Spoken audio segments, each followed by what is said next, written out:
Hello students, welcome to virtual class by Municipal Corporation of Greater Mumbai.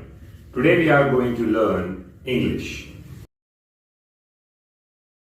Hello बच्चों, welcome to virtual class. Myself Sagar Vasant Mahale, your virtual class teacher of standard 9th, and I am going to teach you English. Previously students, we have seen many chapters of our 9th standard English syllabus from my course book English, and today also we are going to see a second part of a chapter which we had done previously. पहला part हमने जो किया था उसका नाम था reading works of art. तो ये जो उसमें पार्ट 1 हमने पढ़ा था मिस्टर सैयद हैदर रजा साहब का जो एक चैप्टर था, उसमें पार्ट 2 भी है। जो तस्वीर आपको इस बैकग्राउंड में दिख रही है वो एक प्रकार की कला है, एक आर्ट है, और उस आर्ट का नाम क्या है और इस चैप्टर किस पे है उसके बारे में आज हम जानकारी लेने वाली है। तो आइए देखते हैं आज का चैप्टर किस विषय पर है। और ये रीडिंग वर्क्स ऑफ आर्ट का पार्ट 2 है, ये मैं फिर से बता देता हूँ।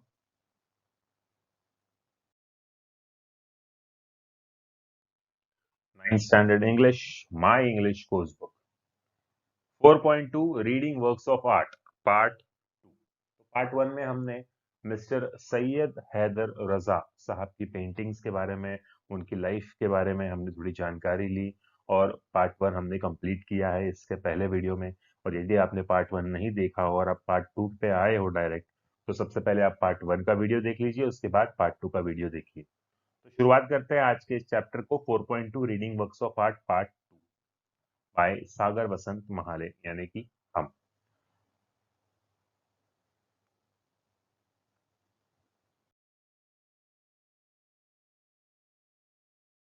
तो बच्चों, जैसे कि आप देख सकते हैं, जो तस्वीर है बैकग्राउंड में, ये है एक आर्ट जिसका नाम है गोंद आर्ट। अब ये गोंद शब्द, ये एक हिंदी शब्द है, और इस शब्द का मतलब क्या होता है और ये किस प्रकार की कला है और ये कहाँ पर पाई जाती है, इसके बारे में आज हम थोड़ी सी जानकारी लेंगे। गोंद आर्ट यानी ये जो पेंटिंग है, ये गोंद पेंटिंग है। ये गोंद पेंटिंग्स क्या होती है? गोंद पेंटिंग ऐसी पेंटिंग होती है जो एक आदिवासी विभाग है, ट्राइबल पार्ट, ट्राइबल एक एरिया है जो कहाँ पर पाए जाते हैं भारत में, स्पेशली मध्य प्रदेश के कम्युनिटी का नाम है गोंद कम्युनिटी। एक्चुअली उस ट्राइब का नाम ही गोंद है और वहाँ के वो आदिवासी लोग इस प्रकार की पेंटिंग्स करते हैं। आदिवासी यानी जो मैं, जैसे आप समझ रहे हो, जंगल में रहने वाले या फिर खेतों में रहने वाले, वैसे नहीं, बट वहां पर एक जात का नाम है गोंड, और उनकी बनाई हुई पेंटिंग्स को ये नाम दिया गया है गोंड पेंटिंग। और ये भारत के मध्य प्रदेश राज्य में ये पेंटिंग्स और ये कम्युनिटी पाई जाती है। Gond paintings are actually is a form of painting from folk and tribal art that is practiced by one of the largest tribes in India, with whom it shares its name. Goan paintings are a reflection of man's close connection with his natural surroundings. It is said, ऐसे कहा जाता है कि गोन paintings जो है, it resembles aboriginal aboriginal art from Australia. तो Australia की एक प्रकार की आर्ट से ये थोड़ा मेल खाती है, ऐसे कहा जाता है। जैसे कि आप देख सकते हैं, ये सारे कुछ तस्वीरें हैं गोंद आर्ट की, आप बारीकी से देख सकते हैं। और इस वीडियो में ही नहीं, अगर आपने गूगल पे सर्च भी किया गोंद आर्ट पेंटिंग इमेजेस, तो भी आपको बहुत से इमेजेस नजर आएंगे।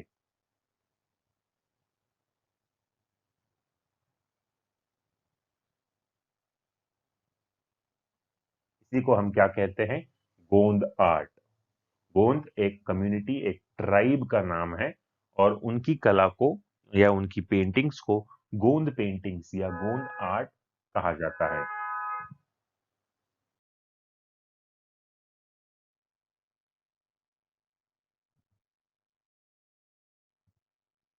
So you can see deers, different types of birds, animals, trees, ऐसे कुछ इमेजेस होते हैं। ऐसे बहुत से इमेजेस मैं आपको आज के इस वीडियो में दिखाने वाला हूं, और गोंद आर्ट के बारे में कंप्लीट जानकारी मैं आपको आज देने वाला हूं। तो मैं उम्मीद करता हूं कि आप ध्यान से ये वीडियो देखेंगे और मेरी बातों को ध्यान से सुनेंगे। और इस चैप्टर को समझने की पूरी कोशिश करेंगे।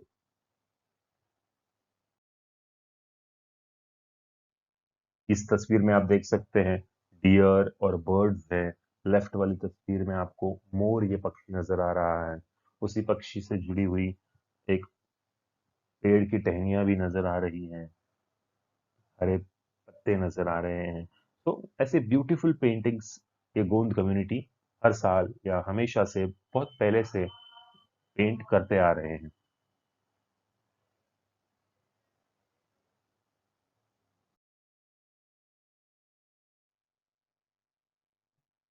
नाउ यू कैन सी कि ये बारहसिंगा है या डियर है, जिसकी सींगों से ही पेड़ की टहनियां निकल रही है।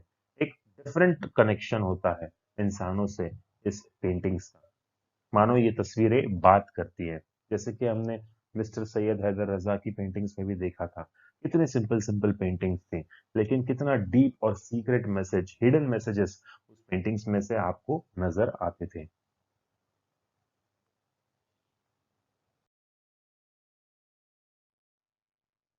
Now let's start our chapter.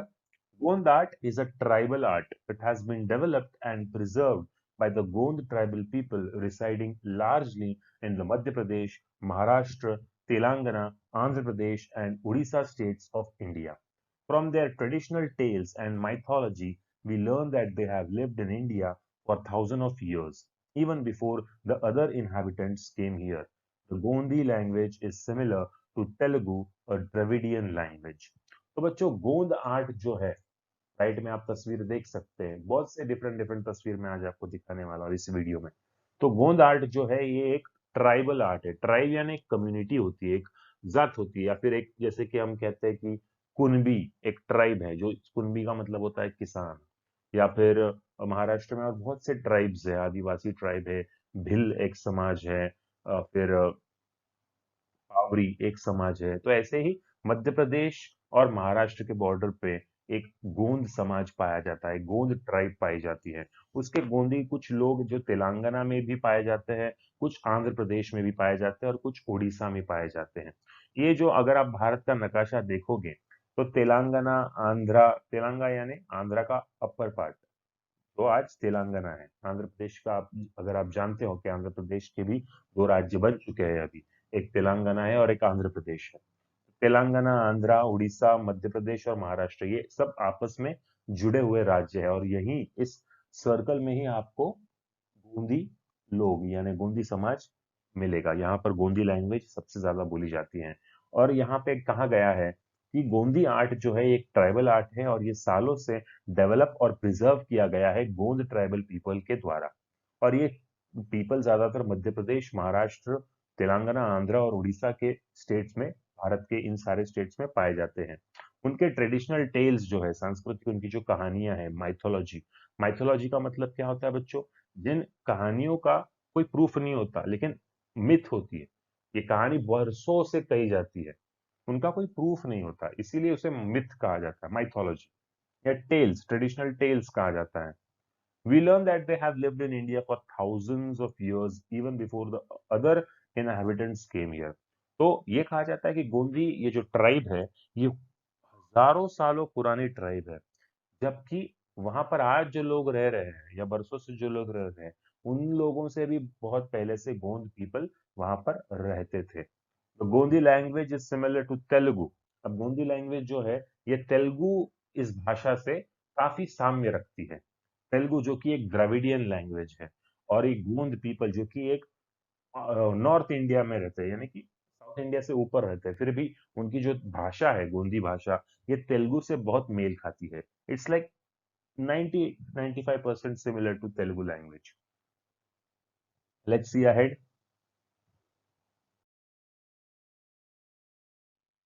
Gond art has spread mainly in central India. Originally, people used to draw pictures on the earthen walls of their houses. Most folk arts involve natural techniques of preparing colors and use of several mediums. They are transferred from generation to generation in a smoothly flowing process. Gond art is no exception to this. A house decorated with beautiful pictures creates a pleasant atmosphere. Also, art is a medium of recording and preserving what is seen. तो गोंद art जो ये है, ये mainly central India में फैला हुआ है। ओरिजिनली यहाँ के जो लोग हैं, वो पिक्चर जब ड्रॉ करते थे तो अपनी मिट्टी की दीवारों के ऊपर, अर्दन वॉल्स यानी मिट्टी से बनी हुई दीवारें जो हुए उनके घर की, उन दीवारों के ऊपर ये पहले पिक्चर्स ड्रॉ करते थे। और बहुत से गोंद पीपल जो थे, फोक आर्ट्स जो थे, उनके फोक आर्ट्स, ये नेचुरल टेक्निक के से बने हुए जो कलर थे, फॉर एग्जाम्पल पत्तों से हरा रंग बनाना या किसी फल से लाल रंग बनाना, इन तरीकों से जो नेचुरल प्रोसेस होता है, जैसे कि आदि मानव उस समय में जो पेंटिंग्स निकालते थे, उस समय में वो जिन कलर्स का इस्तेमाल करते थे, अब उस जमाने में तो हमारे केमिकल वाले कलर्स तो थे नहीं, तो उस जमाने में नेचुरल तरीकों से ही कलर बनाया जाता था और उसी कलर से ये सारी पेंटिंग्स बनाई जाती थी। और बहुत से माध्यम द्वारा ये सारे पेंटिंग्स एक युग से दूसरे युग तक pass on होते गए. They are transferred from generation to generation in a smoothly flowing process. Gond art is no exception to this.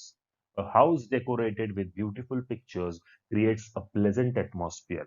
यदि बच्चों अगर आपके घर में देखो, किसी का भी घर है ना, उसकी दीवारें खाली अच्छी नहीं लगती।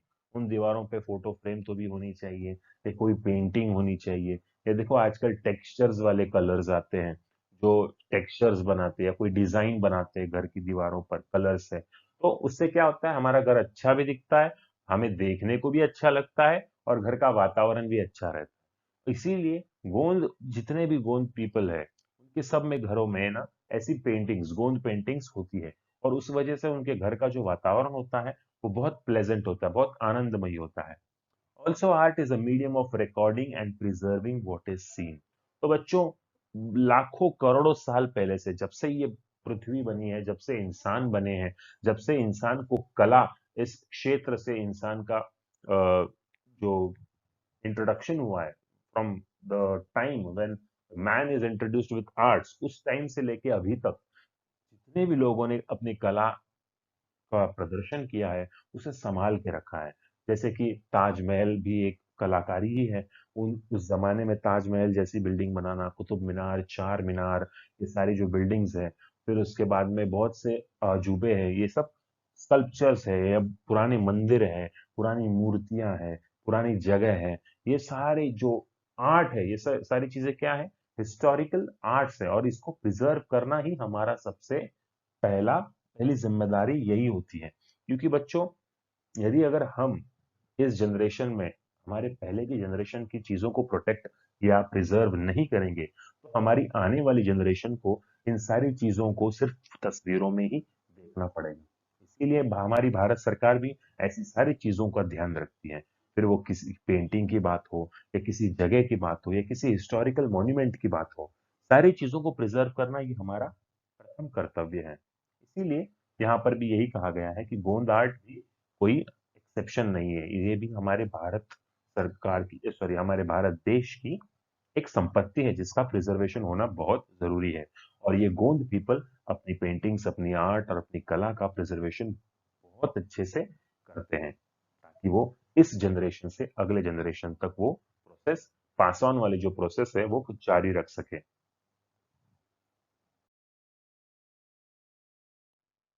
In folk arts, you yourself prepare the canvas, the surface on which to draw, and the colors with which you draw. That is why creating folk art is very enriching experience. This richness is reflected in the choice of their medium. In the days of past, several things in nature, such as soils of different shades, the juice of plants, leaves, tree, bark, flowers, fruits, and even things like coal and cow dung were used to prepare colors. Different colors, various textures and patterns were used year after year, lending a simplicity to the art. When we see these pictures, we realize that a picture drawn this way or the other can look equally beautiful. What a deep thought this art conveys, and so easily. तो बच्चे, जो folk art होता है, यानी जो tribal, जो एक किसी कम्युनिटी का प्रॉपर आर्ट होता है, जैसे कि देखो, भारत में ऐसे बहुत सी कम्युनिटीज आपको नजर आएंगी, और हर कम्युनिटी में हर हर कम्युनिटी का है ना एक अलग अलग रूल होता है, अलग अलग ट्रेडिशन होता है, उनकी अलग अलग परंपराएं होती है, उनके अलग अलग रिचुअल्स होते हैं, कस्टम्स होती है। तो ये सारे जो ट्राइब्स है, इन सब में अलग अलग चीजें होती है। देखिए, भारत देश में आप किसी की भी शादी में जाओ, बचपन से लेकर आज तक आपने बहुत सी शादियां अटेंड की होगी, और खास करके आप देखोगे कि मुस्लिम्स में शादी अलग तरीके से होती है, क्रिश्चियंस में शादी अलग तरीके से होती है, हिंदूज में शादी अलग तरीके से होती है। चलो, ये तीन तो रिलीजन हो गए। अब मैं आपको हिंदूज का ही एग्जांपल देता हूँ। गुजरातीज में शादी थोड़ी सी अलग तरीके से होती है, पंजाबीज में शादी थोड़ी अलग तरीके से होती है, नॉर्थ इंडियन में शादियां अलग तरीके से होती है, साउथ इंडियंस में शादियां, महाराष्ट्रियंस में, उड़ीसा वाले पीपल में, यूपी बिहार वाले पीपल में, राजस्थान वाले पीपल में, मध्य प्रदेश वाले पीपल में, जबकि सारे हिंदूज हैं। फिर भी शादी करने के जो परंपराएं हैं, उनमें जो छोटे छोटे कस्टम्स होते हैं, छोटी छोटी ड्यूटीज होती है, वो अलग होती है। और इसी तरह से, जैसे कि एक शादी एक प्रथा है हर रिलीजन में, हर कास्ट में, हर सब कास्ट में, उसी तरह से हर कास्ट, हर रिलीजन में आर्ट का ये जो क्षेत्र है, कला का क्षेत्र, ये भी हर रिलीजन में आपको दिखेगा। और हर रिलीजन में अपनी अपनी पुरानी आर्ट या पुरानी कला के बारे के थोड़े बहुत एग्जाम्पल्स आपको भारत देश में मिलेंगे। और इसीलिए हमारे भारत देश को कहा जाता है कि हमारा भारत देश एक यूनाइटेड देश है, जबकि वो डाइवर्स भी है। इसीलिए यूनिटी इन डाइवर्सिटी भी हमारे भारत देश के बारे में कहा जाता है। यूनिटी इन डाइवर्सिटी का मतलब क्या है? विविधता में एकता। मतलब हमारे भारत में कितनी विविधताएं हैं, लेकिन फिर भी इतनी विविधताएं होने के बावजूद भी हमारे भारत देश में एकता पाई जाती है। बच्चों, आते हैं मुद्दे पर कि फोक आर्ट्स जो होते हैं, इनमें एक ऐसा स्पेशल चीज होता है। जैसे कि अगर मैंने आपको कहा कि आपको सामने जो तस्वीर नजर आ रही है एक हॉर्स की, वैसी तस्वीर सेम टू सेम निकालने की कोशिश करो, तो आप क्या करेंगे? आप सबसे पहले ड्राइंग का एक पेपर लेंगे, एक ब्लैंक पेज, पेंसिल लेंगे, फिर आप कलर्स का एक बॉक्स लेके आएंगे, पेंसिल से पहले ड्रॉ करेंगे, फिर ड्रॉ करने के बाद फिर उसको कलर करने की कोशिश कलर करेंगे, फिर आपको लगभग वैसी पेंटिंग्स रेडी हो जाएगी। चलो, मैं आपको ये भी कहता हूँ कि आप में से कोई एक ऐसा भी होगा जिसकी ड्राइंग बहुत अच्छी है और उसने हू बहू वैसा हॉर्स बना दिया, जो आपके स्क्रीन पे आपको अभी नजर आ रहा है। लेकिन मैं आपसे ये कहना चाहता हूँ, आपका आर्ट फोक आर्ट कहा जाएगा? नहीं कहा जाएगा। क्यों? क्योंकि फोक आर्ट जो होता है, उनको उनके पास पेपर नहीं होता, उनके पास पेंसिल नहीं होता, उनके पास रेडीमेड कलर्स नहीं होते, उनके पास ब्रश नहीं होता, उनके पास कुछ भी नहीं होता। आपके सामने तो भी एक तस्वीर है, आप वो तस्वीर देख देख के बना सकते हो। उनके सामने तो कोई चीज नहीं होती। इसीलिए फोक आर्ट्स में सब स्पेशल बात ये है कि सबसे पहले उनको कैनवस भी बनाना पड़ता है। कैनवस यानी जिसपे आपको तस्वीर ड्रॉ करनी है, पेंट करनी है। उसके बाद में उनको कलर बनाना पड़ता है, उनको खुद से ब्रश बनाने पड़ते हैं खुद के। उसके बाद में उनको ब्रश और कलर बनाने के लिए जो रॉ मटेरियल लगता है, उनको पहले वो जमा करना पड़ता है। इसीलिए फोक आर्ट जो होता है, वो हमारे आर्ट से उसकी तुलना नहीं हो सकती। बिकॉज फोक आर्ट्स में आपको खुद कैनवस प्रिपेयर करना पड़ता है। कैनवस का मतलब क्या होता है? एक ऐसा सरफेस, एक ऐसी सतह जिसके ऊपर आपको कलर करना है या ड्रॉ करना है। फिर उसके बाद में आपको कलर्स भी खुद बनाने पड़ते हैं। इसीलिए उसमें फोक आर्ट में एक एनरिचिंग एक्सपीरियंस पाया जाता है। और इस रिचनेस को रिफ्लेक्ट करते हैं हमारे, this richness is reflected in the choice of their medium. In the days of past, बहुत पहले की बात है, सारी चीजें नेचर से ही प्राप्त की जाती थी। जैसे कि मिट्टी का उपयोग होता था शेडिंग करने के लिए, प्लांट्स का जूस एक्सट्रैक्ट किया जाता था, पत्तों से उसका रस निकाला जाता था, पेड़ की खाल से उसका रस निकाल कर कलर बनाया जाता था, फूलों से कलर बनाया जाता था, फलों से कलर बनाया जाता था, यहाँ तक कि कोयले से भी, और गाय का जो गोबर होता है उससे भी कलर का बनाने का काम किया जाता था। और इसी तरह से ये सारे नेचुरल कलर से वो तस्वीरें बनती। Different colours, various textures and patterns were used year after year.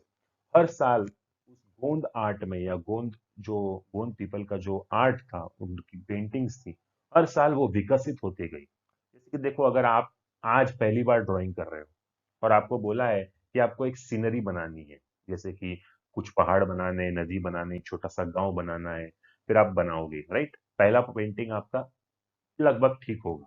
आपको दूसरे दिन कहा गया फिर से वही सीनरी बनाओ, तो आप थोड़ा सा कुछ और अपना दिमाग लगाएंगे, क्रिएटिविटी थोड़ा सा आपका, आप कुछ नई आइडियाज लाओगे, और देखिए कल की पेंटिंग से तुम्हारी आज की पेंटिंग थोड़ी अच्छी होगी। फिर कल कहा कि वापस सीनरी बनाओ, पहले दो पेंटिंग जो थी उनके मुकाबले आज आप तीसरे दिन जो बना रहे हो वो पेंटिंग में कुछ और आइडियाज आपको सूझेंगी, कुछ और आप नया करने की कोशिश करोगे। और ऐसे अगर आप कंटिन्यू 30 दिन तक करते हो, पूरा महीना, तो आपकी फर्स्ट डे की पेंटिंग और आपकी 30वें दिन की पेंटिंग को अगर आप कंपेयर करो तो उसमें आपको फर्क नजर आएगा, क्योंकि आपकी प्रैक्टिस हो जाती है, आपका दिमाग और ज्यादा सोचने लगता है, आप कुछ और नया करने की कोशिश करते हो। इसे क्रिएटिविटी कहते हैं और डेवलपमेंट ऑफ आवर आर्ट ऐसे भी कह सकते हैं। जैसे कि हमने गोंद पीपल समझो, आज से 1000 साल पहले जो गोंद पीपल थे, उन्होंने उनके पास साधन कम थे, सामग्री उपलब्ध नहीं थी, और उनके पास जितनी भी सामग्री उपलब्ध थी उसमें से उन्होंने एक पेंटिंग बनाई। आज 1000 साल के बाद बहुत से लोगों के पास सामग्री उपलब्ध है, रेडीमेड कलर्स उपलब्ध है, रेडीमेड ब्रशेस उपलब्ध है, कैनवस उपलब्ध है, और इसी तरह से आज की पेंटिंग्स और भी ज्यादा क्रिएटिव और भी ज्यादा ब्यूटीफुल है। तो इसीलिए यहाँ पर कहा गया है कि फोक आर्ट जो है हजारों साल से अलग अलग प्रकार के कलर, अलग अलग प्रकार के टेक्सचर्स, नए पैटर्न्स हर साल वो बदलते गए, और इसी तरह से गोंद आर्ट भी क्या होते गया, विकसित होते गया। Lending a simplicity to the art. When we see these pictures, we realize that a picture drawn this way or the other can look equally beautiful. What a deep thought this art conveys, and so easily. जैसे भी आप जब भी आप तस्वीर देखोगे, इसमें से आपको एक गहरी सोच नजर आएगी। ये जो कोई भी पेंटिंग होती है ना बच्चों, जो पेंटिंग के म्यूजियम में लगाई हो, तो या फिर पेंटिंग का एग्जीबिशन अगर वहां पर लगाई है, कोई भी पेंटर है ना, पेंटिंग बनाने के वक्त उसमें एक ऐसा रहस्य छुपाता है जिसको इसको एक अच्छा देखने वाला, एक अच्छा दर्शक ही समझ सकता है। आगे बढ़ते हैं। In the Gond style of art, we see that the outlines may vary a little from artist to artist, but the designs that fill it make the whole picture look lively and attractive. The designs include simple textures achieved using dots, straight lines, dotted lines, curvy shapes, and circles. Special attention is given to the choice of various colors so that the total effect is amazing and beautiful. तो गोंद style का जो art है उसमें आपको outlines नजर आती है, इसमें थोड़ी से डिफरेंट नजर आते हैं। हर आर्टिस्ट का अपना अलग अलग तरीका होता है गोंद आर्ट बनाने का, और ये designs that fill it make the whole picture look lively and attractive. जब भी गोंद आर्ट बनाया जाता है तो उसे काफी कलरफुल और अट्रैक्टिव बनाया जाता है, ताकि दिखने के वक्त वो एकदम लाइव एक्सपीरियंस दे, एनरिचिंग एक्सपीरियंस दे आपको। डिजाइन्स में हमेशा सिंपल टेक्सचर्स होते हैं, डॉट होते हैं, स्ट्रेट लाइंस होती है, डॉटेड लाइंस होते हैं, कर्व शेप्स होते हैं, छोटे छोटे सर्कल्स होते हैं। इस तरीके से वो पूरा गोंद आर्ट बनाया जाता है। और इसमें खास करके स्पेशल अटेंशन किसको दी जाती है, अपने चॉइस ऑफ वेरियस कलर्स को। आर्टिस्ट टू आर्टिस्ट ये कलर्स का चॉइस जो है वो डिफर करता है, और इसीलिए स्पेशल अटेंशन यहाँ पर कलर्स की चॉइस को दिया जाता है, क्योंकि कलर ही आखिर में पेंटिंग को जिंदा बनाती है। लाइक एक अगर तुम सिर्फ पेंसिल से स्केच करो, अच्छा लगेगा, अगर आपका स्केच अच्छा है तो पेंटिंग अच्छी लगेगी सिर्फ पेंसिल से बनाई हुई, लेकिन आप जब उसमें रंग भर दो तो कितनी खूबसूरत लगने लगती है पेंटिंग। और इसीलिए गोंद आर्ट या किसी भी प्रकार के आर्ट में सबसे ज्यादा अगर अटेंशन किसी को दिया जाता है तो वो कलर्स पे दिया जाता है, और गोंद आर्ट में खासकर कलर्स की चॉइस को भी अटेंशन स्पेशल दिया जाता है। उस वजह से पूरा इफेक्ट जो होता है वो अमेजिंग और ब्यूटीफुल हो जाता है। आइए देखते हैं आगे। जैसे कि आप देख रहे हैं ना ये तस्वीरें, बस ये बहुत सी तस्वीरें आप देख सकते हैं, आप सर्च भी कर सकते हैं। तो आइए बढ़ते हैं आगे।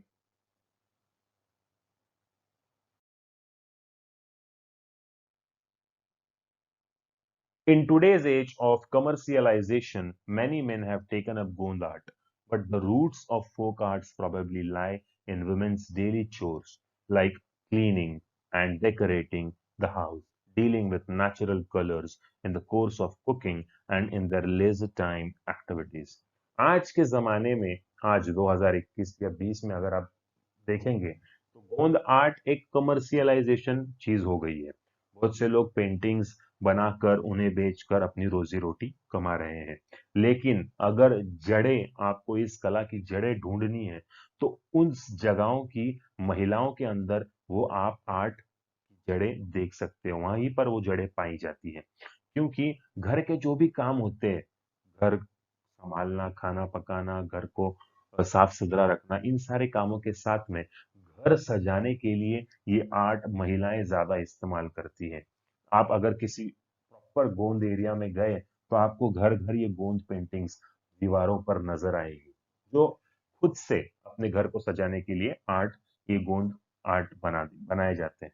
और इसीलिए यहाँ पर कहा गया है कि गोंद आर्ट की असली जड़ें आज भी गोंद ट्राइब की महिलाओं के बीच पाई जाती हैं, क्योंकि अपना दिन का काम करते करते वो एक कला का भी उपयोग करते रहते हैं। वो पेंटिंग्स बनाते रहते हैं और नेचुरल कलर्स से डील करते रहते हैं। अपने लीजर टाइम यानी फ्री समय में, जितना भी फ्री समय उनको मिलता है, वो ये आर्ट बनाते रहते हैं, तस्वीरें या पिक्चर्स और ये पेंटिंग्स बनाते रहते हैं। बढ़ते हैं आगे। तो बच्चों, ये कुछ और तस्वीरें हैं गोंद कला की, गोंद आर्ट की। ये गोंद जो है एक लोक कला है, जैसे कि मैंने आपको कहा कि it's an folk art. Folk art को क्या कहते हैं? लोक कला। तो गोंद कला जो है, ये लोक कला का ही एक रूप है, जो गोंद जनजाति की उपशाखा प्रधान जनजाति के कलाकारों द्वारा चित्रित की जाती है, जिसमें गोंद कथाओं, गीतों एवं कहानियों का चित्रण भी किया जाता है। ये तो अभी हमने सिर्फ पेंटिंग्स के बारे में पढ़ा, लेकिन गोंद इस समूह में, इस कम्युनिटी में उनकी कथाएं, गीत और कहानियों का भी समावेश होता है। अब इन कहानियों का चित्रण करने के बाद जो परंपरागत रूप से प्रधान समुदायों के द्वारा गोंद देवी देवताओं को जगाने और खुश करने हेतु सदियों से गाई जाती चली आ रही है। प्राय प्रधान लोग गोंड समुदायों के यहाँ कथा गायन करने हेतु जाया करते थे, जो उनकी जीविका का साधन था। जब प्रधानों के कथा गायन की परंपरा कम हो गई, तब प्रधान कलाकार जनगढ़ सिंह श्याम ने इस गोंड कथा गायन की परंपरा को चित्रकला के माध्यम से साकार करना प्रारंभ किया। तो वो कौन व्यक्ति थे? जनगढ़ सिंह श्याम। शुरुआत में गोंद कला जो थी, ये देवी देवताओं और कथाओं के बारे में उनका गायन किया करते थे। फिर उसके बाद में ये सारी चीजें चित्रकला में ट्रांसफर हो गई। तो बच्चों, ये था आज का हमारा चैप्टर गोंद आर्ट, जो कि मैं आपको एक बार फिर से शॉर्टली रिवाइज करा देना चाहता हूँ कि गोंद की ये जो पेंटिंग्स है, ये खास करके भारत के बराबर मध्य में यानी सेंट्रल इंडिया में, जहाँ पर मध्य प्रदेश, महाराष्ट्र, तेलंगाना, आंध्र प्रदेश और उड़ीसा जैसे राज्यों के कुछ हिस्से जो बराबर भारत के सेंटर में है, वहां पर ये गोंद समुदाय पाया जाता है, ये गोंद कम्युनिटी पाई जाती है। और इस गोंद कम्युनिटी की ही ये सारी तस्वीरें हैं, ये जो सॉरी तस्वीरें नहीं, सारी पेंटिंग्स हैं, जो कि हम अभी इस वीडियो में देख रहे हैं। तो बच्चों, मैं उम्मीद करता हूं कि आपको आज का ये पार्ट समझ आया होगा और आपको ये गोंद आर्ट का जो भी नॉलेज है, ये प्राप्त हो गया होगा। अगर आप इसके बारे में और भी नॉलेज लेना चाहते हैं, तो आप गूगल पे विकिपीडिया कर सकते हो। गोंद आर्ट के बारे में आपको उसके बारे में टोटल हिस्ट्री मिल जाएगी।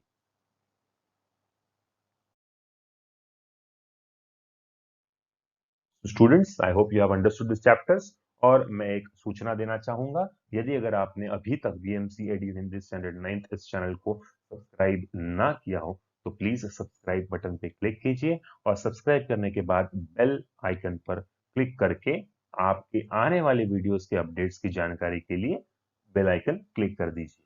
और यदि आपको वीडियो पसंद आए तो लाइक कीजिए, शेयर कीजिए और कमेंट कीजिए। Thank you.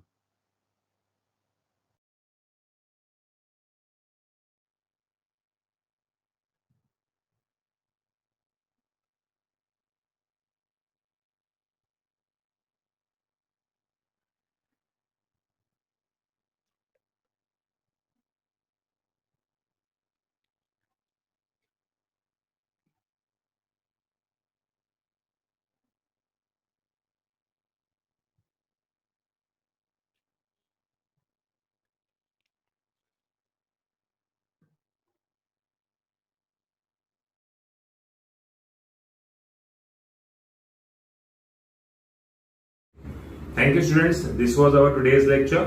And don't forget to press the bell icon as well as the subscribe button for more interesting videos. Thank you very much.